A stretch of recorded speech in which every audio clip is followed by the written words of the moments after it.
ಸ್ನೇಹಿತರೆ, ಮೀಡಿಯಾ ಮಾಸ್ಟರ್ಸ್ಗೆ ಸ್ವಾಗತ, ಸುಸ್ವಾಗತ.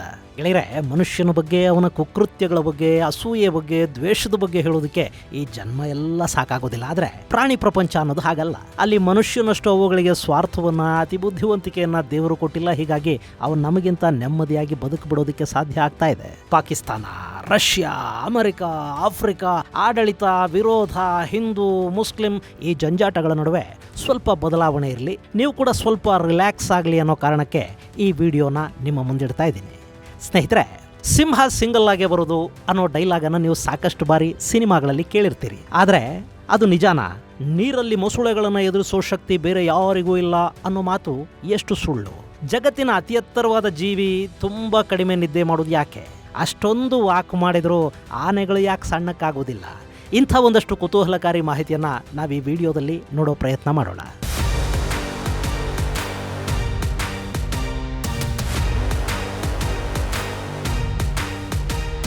ಸ್ನೇಹಿತರೆ, ನಾವು ಯಾರನ್ನಾದರೂ ಧೈರ್ಯಶಾಲಿ ಅಂತ ವರ್ಣಿಸೋದಕ್ಕೆ, ಅವನ ಶೌರ್ಯವನ್ನು ಕೊಂಡಾಡೋದಕ್ಕೆ ಸಿಂಹಕ್ಕೆ ಹೋಲಿಕೆ ಮಾಡಿಬಿಡ್ತೀವಿ. ನಿಜ, ಸಿಂಹ ಅನ್ನೋದು ಯಾವುದಕ್ಕೂ ಹೆದರದ ಜೀವಿ. ಆದರೆ ಸಿಂಹ ಸಿಂಗಲ್ ಆಗಿ ಬರುತ್ತೆ ಅನ್ನೋದಿದೆಯಲ್ಲ, ಅದು ಸಂಪೂರ್ಣ ನಿಜ ಅಲ್ಲ. ಗಂಡು ಸಿಂಹ ಒಂಟೊಂಟಿಯಾಗಿ ಓಡಾಡುತ್ತೆ, ಆದರೆ ಅದು ಏಕಾಂಗಿಯಾಗಿ ಬೇಟೆಯಾಡೋದು ತುಂಬಾ ಕಡಿಮೆ. ಹಾಗೆಯೇ ಈ ಸಿಂಹ ಅನ್ನೋದಿದೆ ನೋಡಿ, ಇದು ಶೌರ್ಯದ ಸಂಕೇತ ಅನ್ನೋದು ಎಷ್ಟು ನಿಜಾನೋ ಹಾಗೆ ಅದೊಂದು ಸೋಂಬೇರಿ ಪ್ರಾಣಿ ಅನ್ನೋದು ಕೂಡ ಅಷ್ಟೇ ಸತ್ಯ. ಯಾಕೆಂದರೆ ಆಫ್ರಿಕಾದ ಕಾಡುಗಳಲ್ಲಿ ಸಾಮ್ರಾಜ್ಯವನ್ನೇ ನಿರ್ಮಾಣ ಮಾಡಿಕೊಂಡಿರುವ ಈ ಸಿಂಹಗಳು ದಿನದ 20 ಗಂಟೆ ಬಿದ್ಕೊಂಡೇ ಇರುತ್ತವೆ. ಹಾಗಂತ ಇದೇನು ಸಿಂಹದ ಹವ್ಯಾಸನ ಅಂತ ಅಂದ್ಕೊಳ್ಳೋದಕ್ಕೆ ಹೋಗಬೇಡಿ. ಇದು ಪ್ರಕೃತಿನೇ ಸಿಂಹಕ್ಕೆ ಕೊಟ್ಟಿರುವಂಥ ಒಂದು ವರ. ಈ ಬಗ್ಗೆ ಒಂದಷ್ಟು ವನ್ಯಜೀವಿ ತಜ್ಞರು ಸಂಶೋಧನೆಗಳನ್ನು ಕೂಡ ಮಾಡಿದ್ದಾರೆ. ಅಲ್ಲಿ ಸಿಂಹಗಳು ಅಷ್ಟೊತ್ತು ಮಲಗಿರೋದಕ್ಕೆ ಅಥವಾ ರೆಸ್ಟ್ ಮಾಡೋದಕ್ಕೆ ಕಾರಣ ಅವುಗಳ ಬೇಟೆ ಆಡೋದಕ್ಕೆ ಬೇಕಾದ ಎನರ್ಜಿಯನ್ನು ಪಡೆಯೋದಕ್ಕೆ ಅವು ಹೆಚ್ಚು ರೆಸ್ಟ್ ಮಾಡುತ್ತವೆ ಅಂತ ಅವ್ರು ಹೇಳ್ತಾ ಇದ್ದಾರೆ. ಸೊ ಸಿಂಹ ಒಂಟಿಯಾಗಿರೋದಿಲ್ಲ, ಹಾಗೆ ಅದು ಜಿಮ್ಮಿಗೆ ಹೋಗಿ ಶಕ್ತಿನೂ ಪಡ್ಕೊಳ್ಳೋದಿಲ್ಲ. ಬದಲಿಗೆ ರೆಸ್ಟ್ ಮಾಡಿ, ಹೆಚ್ಚು ನಿದ್ದೆ ಮಾಡಿ ಶಕ್ತಿವಂತ ಆಗುತ್ತೆ. ಹೀಗಾಗಿ ಇನ್ನು ಮುಂದೆ ಜಾಸ್ತಿ ಮಲಗೋನಿಗೆ, ಅತಿ ಸೋಂಬೇರಿ ಥರ ಕಾಣೋನಿಗೆ ಸಿಂಹ ಅಂತ ನೀವು ಕರೆದು ಬಿಡಬಹುದು. ಇನ್ನು ಈ ಆಫ್ರಿಕಾದ ಕಾಡುಗಳಲ್ಲಿ ಮತ್ತೊಂದು ಪ್ರಾಣಿ ಇದೆ. ಅದನ್ನು ಜಗತ್ತಿನ ಅತಿ ಎತ್ತರದ ಜೀವಿ ಅಂತ ಕೂಡ ಕರೀತಾರೆ. ಇಷ್ಟು ಹೇಳ್ತಿದ್ದಂತೆ ನಿಮಗೆ ಆ ಪ್ರಾಣಿ ಯಾವುದು ಅನ್ನೋದು ಖಂಡಿತ ಗೊತ್ತಾಗಿರುತ್ತೆ ಬಿಡಿ. ಎಸ್, ಅದು ಜಿರಾಫೆ. ಈ ಜಿರಾಫೆ ಇದೆಯಲ್ಲ, ಇದು ಒಂದು ದಿನಕ್ಕೆ ನಿದ್ದೆ ಮಾಡೋದು ಕೇವಲ 4 ಗಂಟೆ ಮಾತ್ರ. ಇನ್ನು ಜಿರಾಫೆ ಒಂದೊಂದು ಸರಿಗೆ ಅರ್ಧ ಗಂಟೆ ಮಾತ್ರ ಮಲಗುತ್ತಂತೆ. ಹೀಗೆ ಚಿಕ್ಕದಾಗಿ ಅರ್ಧ ಗಂಟೆನೇ ಮಲಗಿ ಅದು ದಿನದಲ್ಲಿ ಒಟ್ಟು 4 ಗಂಟೆ ನಿದ್ದೆನ ಪೂರೈಸ್ಕೊಂಡು ಬಿಡುತ್ತೆ. ಅರೆ, ನಮ್ಮ ಝೂ ಅಲ್ಲಿ ನಾನು ನೋಡಿದ್ದೀನಿ, ಗಂಟೆಗಟ್ಟಲೆ ನಿದ್ದೆ ಮಾಡ್ತಾ ಇರುತ್ತವೆ. ನಾವು ನೋಡಿದಾಗೆಲ್ಲ ಅವು ಮಲಿಕಂಡೇ ಇರುತ್ತವೆ ಅಂತ ನೀವು ಅಂದ್ಕೋತಾ ಇದ್ದೀರೇನೋ? ಝೂನಲ್ಲಿರೋ ಪ್ರಾಣಿಗಳಿಗೆ ಕಾಡಲ್ಲಿರೋ ಭಯ ಇರೋದಿಲ್ಲ. ಅವು ಝೂ ವಾತಾವರಣಕ್ಕೆ ಅಡ್ಜಸ್ಟ್ ಆಗಿ ಹೋಗಿರುತ್ತವೆ. ಹೀಗಾಗಿ ಆ ಪ್ರಾಣಿಗಳಲ್ಲಿ ಆರಾಮಾಗಿ ನಿದ್ದೆ ಮಾಡಬಹುದು. ಆದರೆ ಕಾಡಲ್ಲಿ ಹಾಗಲ್ಲ. ಯಾವಾಗ ಬೇಟೆಗಾರ ಪ್ರಾಣಿ ಬಂದುಬಿಡುತ್ತೋ ಅನ್ನೋ ಭಯ ಇರುತ್ತೆ. ಅವುಗಳ ಆಹಾರವನ್ನು ಅವೇ ಹುಡುಕೋಬೇಕಾಗಿರುತ್ತೆ. ಅಲ್ಲಿ ಅಸ್ತಿತ್ವಕ್ಕಾಗಿ ಒಂದು ಸಂಘರ್ಷ ಇರುತ್ತೆ. ಹೀಗಾಗಿ ಪ್ರಾಣಿಗಳು ತುಂಬ ನ್ಯಾಚುರಲ್ ಆಗಿ ಅವುಗಳ ಸಹಜ ಗುಣದ ಜೊತೆಗೆ ಕಾಡಲ್ಲಿ ಬದುಕತ್ವೆ. ಝೂನಲ್ಲೇನಿದೆ, ಚಿಂತೆ ಇರೋದಿಲ್ಲ, ಕಾಲಕ್ಕೆ ಆಹಾರ ಸಿಗ್ತಾ ಇರುತ್ತೆ. ಸೊ ಚಿಂತೆ ಇಲ್ಲದವನಿಗೆ ಝೂ ಅಲ್ಲೂ ನಿದ್ದೆ ಬಂತು ಅಂತ ಬೇಕಿದ್ರೆ ನಾವು ಜಿರಾಫೆ ವಿಷಯದಲ್ಲಿ ಗಾದೆಯನ್ನು ಸ್ವಲ್ಪ ಬದಲಾಯಿಸಿಕೊಳ್ಳಬಹುದು.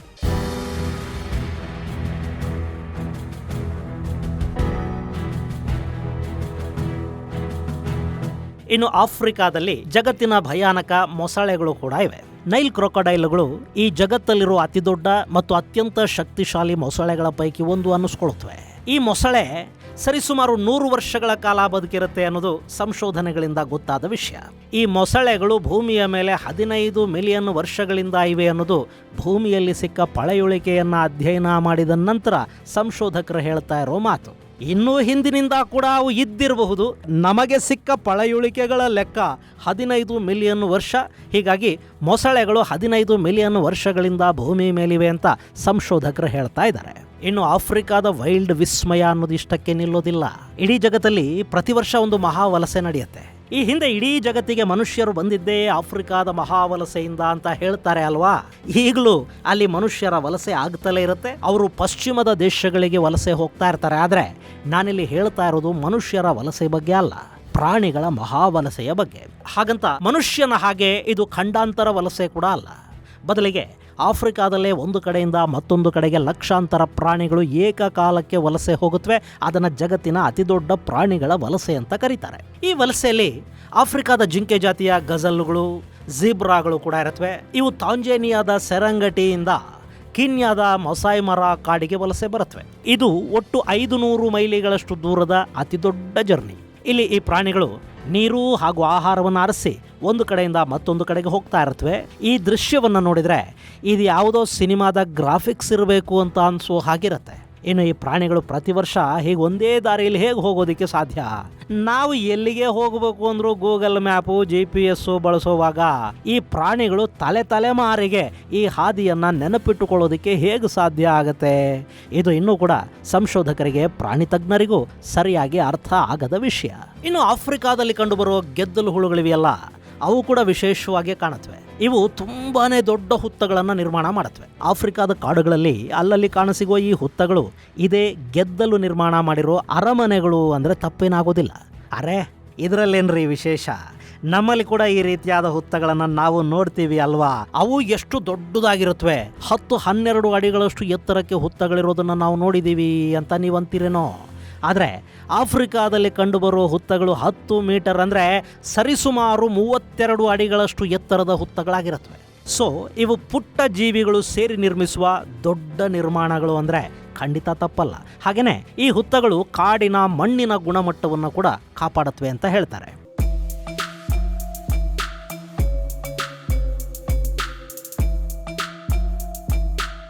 ಗೆಳೆಯರೆ, ಆಫ್ರಿಕಾದ ವಿಷಯವನ್ನು ಹೇಳುವಾಗ ಅಲ್ಲಿನ ಆನೆಗಳ ಬಗ್ಗೆ ಹೇಳದೇ ಇರೋದಕ್ಕಾಗತ್ತೆಯೇ?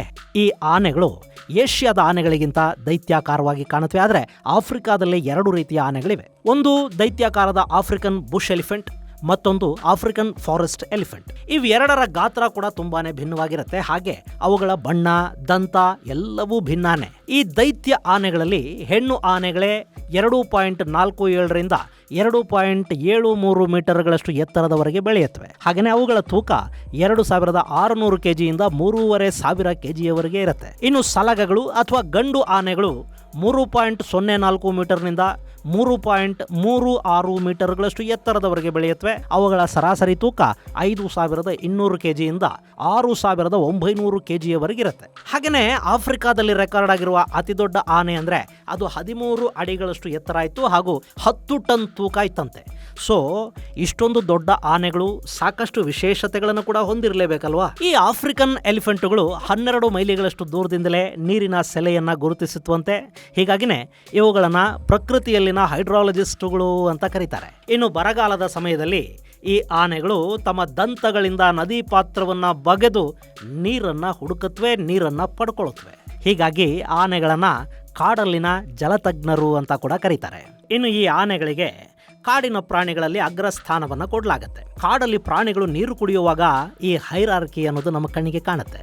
ಆಫ್ರಿಕಾದ ಕಾಡುಗಳಲ್ಲಿ ಆನೆಗಳು ನೀರು ಕುಡಿಯೋದಕ್ಕೆ ಬಂದರೆ ಮಿಕ್ಕೆಲ್ಲ ಪ್ರಾಣಿಗಳು ಅಲ್ಲಿಂದ ಎಸ್ಕೇಪ್ ಆಗುತ್ತವೆ ಅಥವಾ ಆನೆಗಳು ನೀರು ಕುಡಿದು ಹೋಗುವವರೆಗೆ ಅವು ಕಾಯ್ತಾ ನಿಂತಿರುತ್ತವೆ. ಈ ಕಾಡುಗಳಲ್ಲಿ ಆನೆಯ ಪಾರಮ್ಯ ಅನ್ನೋದು ಎಷ್ಟಿರುತ್ತೆ ಅಂದರೆ, ಆನೆ ನೀರಿನ ಹತ್ತಿರಕ್ಕೆ ಹೋದರೆ ಅಲ್ಲಿದ್ದ ಹಿಪ್ಪೋಗಳು ಕೂಡ ದೂರ ಸರಿದು ಬಿಡುತ್ತವೆ.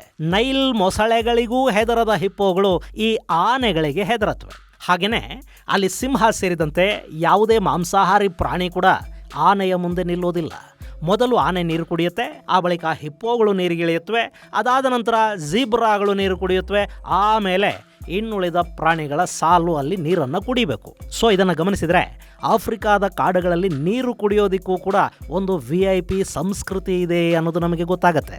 ಇನ್ನು ಆನೆಗಳು ಬಯಸಿದ್ರೆ ದಿನಕ್ಕೆ 195 ಕಿಲೋಮೀಟರ್ ವರೆಗೆ ನಡೆಯುತ್ತವಂತೆ. ಹಾಗೆ ಪ್ರತಿನಿತ್ಯ ಸಾಧಾರಣವಾದ ನಡಿಗೆ ಅಂದರೆ ಅವು ಆಹಾರ ಹುಡುಕೊಂಡು ಮೇಯ್ತಾ ಓಡಾಡುತ್ತವಲ್ಲ, ಆ ನಡಿಗೆನೇ ಸುಮಾರು 25 ಕಿಲೋಮೀಟರ್ ವರೆಗೆ ಇರುತ್ತೆ ಅಂತ ಹೇಳ್ತಾರೆ. ಆದರೂ ಆನೆ ಸಣ್ಣಕ್ಕೇನೂ ಆಗೋದಿಲ್ಲ. ಸೊ ವಾಕ್ ಮಾಡಿದರೆ ಸಣ್ಣಗಾಗ್ಬಿಡ್ತಾರೆ ಅನ್ನೋದನ್ನ ಇನ್ನು ನಂಬೋದಕ್ಕೆಲ್ಲ ಹೋಗಬೇಡಿ. ಸಿಕ್ಕಾಪಟ್ಟೆ ತಿಂದ್ಕೊಂಡು ಸಿಕ್ಕಾಪಟ್ಟೆ ವಾಕ್ ಮಾಡಿದರೆ ಯಾರೂ ಸಣ್ಣಕ್ಕಾಗೋದಿಲ್ಲ. ಆದರೆ ಹೆಲ್ದಿಯಾಗಿರಬಹುದು ನೋಡಿಪ್ಪ ಆನೆ ಥರ.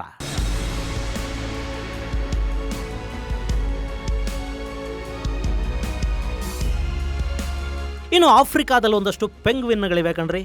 ಅವುಗಳನ್ನು ಜಾಕಸ್ ಪೆಂಗ್ವಿನ್ ಅಂತ ಕರೀತಾರೆ.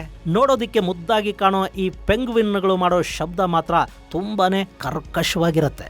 ಇವು ಕತ್ತೆ ಥರ ಕೂಗುತ್ತವೆ, ಹೀಗಾಗಿನೇ ಇವುಗಳಿಗೆ ಹೆಸರು ಬಂದಿರೋದು. ಇದರ ಜೊತೆಗೆ ಅಲ್ಲಿ ಮೀರ್ ಕ್ಯಾಟ್ಗಳಿವೆ. ಅವುಗಳನ್ನ ಆಫ್ರಿಕಾ ಕಾಡಿನ ಗಾಸಿಪ್ ಗರ್ಲ್ಸ್ ಅಂತ ಕರೀತಾರೆ. ಹೆಂಗೆ ನಮ್ಮಲ್ಲಿ ಹೆಣ್ಣು ಮಕ್ಕಳು ಸುಮ್ಮನೆ ಗಾಸಿಪ್ ಮಾಡ್ತಾರೆ ಅನ್ನೋ ಆರೋಪನ ಅವ್ರ ಮೇಲೆ ಹೊರಿಸ್ತಾರೋ ಅದೇ ತರ ಈ ಮೀರ್ ಕ್ಯಾಟ್ಗಳು ಕೂಡ ಸುಮ್ಮನೆ ಪಿಸುದನಿಯಲ್ಲಿ ಕೂಗ್ತಾ ಇರುತ್ತವಂತೆ.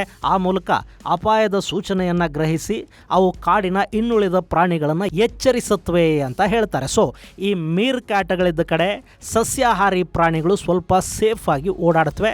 ಹೀಗಾಗಿ ಇನ್ನು ಮುಂದೆ ಗಾಸಿಪ್ ಮಾಡೋರನ್ನ ಬೈಕೊಳ್ಳೋದಕ್ಕೆ ಹೋಗಬೇಡಿ.